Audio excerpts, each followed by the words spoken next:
This is the Truth Network. Bible Wonders of Habakkuk.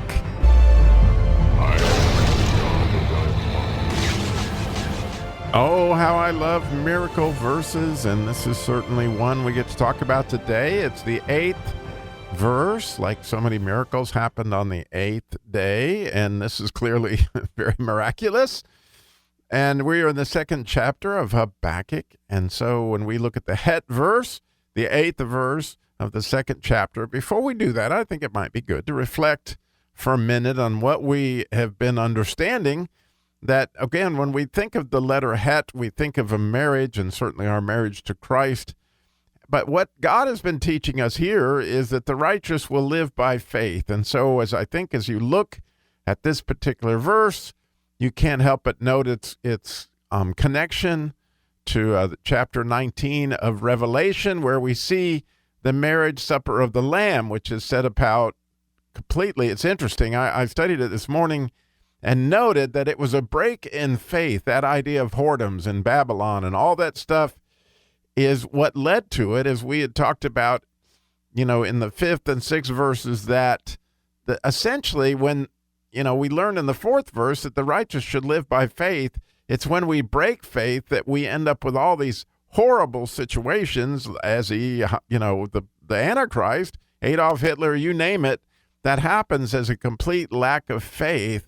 And when you look at that idea of whoredoms or porno, it's essentially porno is what it would point to as far as the Greek. You can see that, unfortunately, it's just rampant that we lack faith in one another. We lack faith in our mates. We lack faith in God. And as we do that, obviously, we're playing into this situation where we're fixing to be booty, which is what the 8th verse has so much to do with. So the 8th verse says, "Because thou hast spoiled many nations, all the remnant of the people shall spoil thee, because of men's blood, and for the violence of the land of the city, and all that dwell therein." Well, as I studied that, because I knew it would have something very much to do with with the letter het, you see where it says, "because of men's blood and for the violence of the city." You might remember that Habakkuk's original complaint, why dost thou show me violence and does not save? Well, here in the 19th verse of Revelation, he is going to save. And here in this particular verse as well, you can't help but see the salvation, and it is a result of this violence. And this violence begins with the word, with the letter/word het, that people get connected, their souls are connected to cruelty. And so the places you find this horrible word violence, is the reason that God brought the flood. That's clearly one of the big ones. But the taskmasters in Egypt, they had that same violence, that cruelty. And because of that cruelty and men's blood. And when you go back and look at Revelation 19 again, you're going to see that because they spilled the blood of the nations, that they are all going to be spoiled. And thus comes, interestingly, the wedding supper of the land, and all that booty and all the eating of the flesh and all those things are going to be spoiled for the remnant. And the remnant are those that are left over that did not break faith with the Lord. And therein lies, the opportunity of how we can live by faith. So this verse clearly points to, in my opinion, what's going to happen at the end, but it also points to what's going to happen every time a despot like Adolf Hitler or somebody reigns, that eventually, this spoiling is going to take place, but also in your own life, And I couldn't help but note that I have been in my life at times very cruel.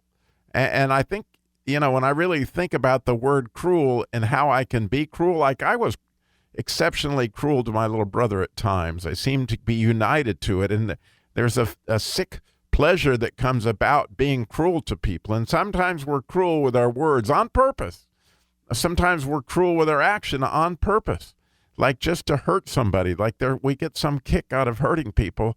And in doing so, we are literally breaking faith with that person. We don't see the Father's blood in them. As I was thinking about the word Adam today. What I need to do is have more faith in people, and people in Hebrew is Adam, which starts with an aleph, which is the Father, and then has a dalet and a mem, which is blood.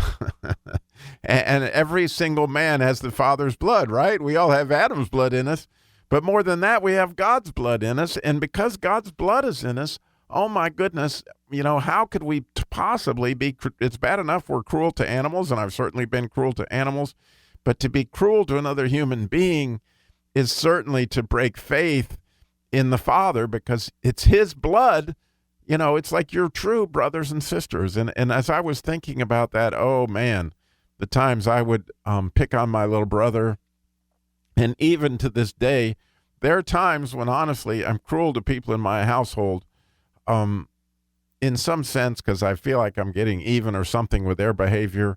But the sad news is that here, if you want to get waylaid, God does not like violence. And it's interesting that Habakkuk starts this whole thing with this idea, why dost thou, he was crying, and why dost thou show me violence and thou dost not save? There's the idea is that God will not put up with violence, not forever. In other words, he is going to give those who break faith a chance to do all those things. But the point of it is for us to come back to those two greatest commandments, right? Love God, love others. Don't break faith with God. Don't break faith with others, because the righteous will live by faith.